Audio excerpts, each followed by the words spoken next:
Well, we're going to be talking about you going boom way back in the day. I love watching old wrestling with you. I just want to explain how this idea really came together years ago. Gosh, back in 2014, maybe. You were here at the house in Huntsville, and you said, "Hey, do you have any of my old Steamboat matches?" And I said, "Yeah." As a matter of fact, which one do you want? And you said you wanted to see the Chicago one. So we sat down and we watched that title switch from 1989, where Ricky the Dragon Steamboat beat you for the world title, and it was the first time you had sat down and watched it because I oh, never have watched any of them back until I met you. Isn't that funny? I just think it's interesting that I got that experience in my home theater here, and now I Yeah. wanna bring that same thing to the audience. We're gonna watch some of your old classic matches, and you can sort of tell us what you were thinking at the time, what was going on, all of that, and we're gonna do that today with perhaps one of your biggest opponents ever, Sting, from the very Yeah. first Clash of the Champions.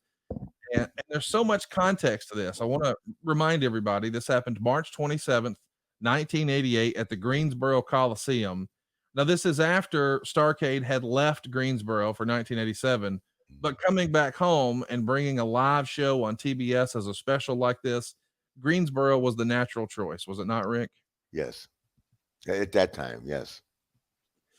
I'm excited that we're going to get to watch it, but before we do, I just want to remind everybody that we're still in the middle of a wrestling war, not like AEW and WWE are these days. It was a lot hotter. What we're talking about specifically is Vince McMahon was the king of pay per view. And when the Crockett Promotions outfit decided they wanted to get into pay per view, well, Vince counter programmed it. 1987, everyone remembers, Vince created Survivor Series, really essentially just to undermine Starcade, and he Yes. told a lot of the different cable providers, "Hey, if you carry their show, I won't give you WrestleMania. Instead, carry my show." He sabotaged Starcade, and as a result, Jim Crockett Promotions was never the same. Wouldn't you agree, Rick? Pretty much that was the start of the beginning of the end. Yeah. And of course, the idea was at that time, and I'm just reading it, Rick, you lived it. The narrative in the business was guys were making tons of money in non traditional ways. So, not just selling tickets or quote unquote picture money, as Jeff Jarrett would say, but all of a sudden there were action figures, the LJN or the dolls, as the guy Mhm. would call it, lunch Yep. boxes, cartoons, all of that. So the word on the whisper campaign amongst the boys, telephone, telegram, telewrestler, was, boy, the Iron Sheik just got 80 grand for this quarter for his Yeah. doll or whatever. It was amazing.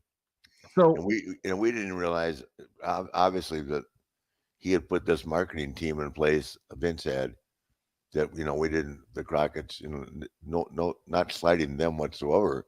They just weren't prepared for it. I mean, I just think Vince had more access to people being up in the New York area that came to him with ideas, and they could have been his ideas. I don't know. I mean, he's a very smart guy, but it was brutal of watching these guys make these royalty checks working for the other guy.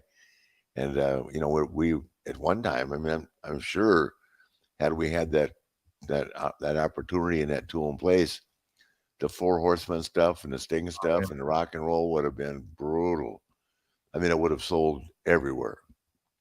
Everywhere I go to this day, as you know. oh, they're throwing up Yeah, the four for yeah. sure. Yeah. One out of every five pictures that want to do this, no Yeah. matter where I am. And what's fascinating to me about this era specifically is it's not as if Crockett was the only company who wasn't monetizing that way. In Mhm. fact, it was the opposite. Vince McMahon was the only. Only company. It's not as if Watts was doing it or Graham was doing it or it No. wasn't happening anywhere else in the country. Vince really was ahead of the times. Oh, But way ahead of the times. the real question I wanted to ask about, because we're going to be talking about the Clash match here, and this is sort of a receipt